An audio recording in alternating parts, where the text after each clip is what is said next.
31 मार्च 2025 वार सोमवार स्वामी महाराजांचा प्रकट दिवस आहे. स्वामी भक्तांसाठी, स्वामी सेवेकरांसाठी खूप मोठा दिवस हा मानला जातो. कारण या दिवसाची प्रतीक्षा आपण भरपूर दिवसांपासून करत असतो. या दिवशी विशेष नैवेद्य, विशेष सेवा, विशेष पारायण असं भरपूर असंख्य कार्यक्रम स्वामी केंद्रात, स्वामी मठात आयोजन केले जाते. मित्रांनो, या दिवशी आपण घरी राहून सुद्धा स्वामींची सेवा करू शकतो. स्वामींना स्वामींच्या आवडीचा नैवेद्य दाखवू शकतो.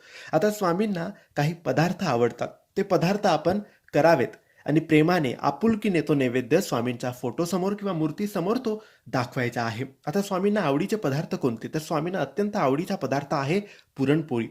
पुरणपोळीसोबत खीर किंवा आमरस आपण करू शकतो. स्वामींना आणखी एक पदार्थ आवडतो तो म्हणजे कांदा भजी आणि अजून एक पदार्थ आवडतो तो म्हणजे बेसनाचे लाडू. तर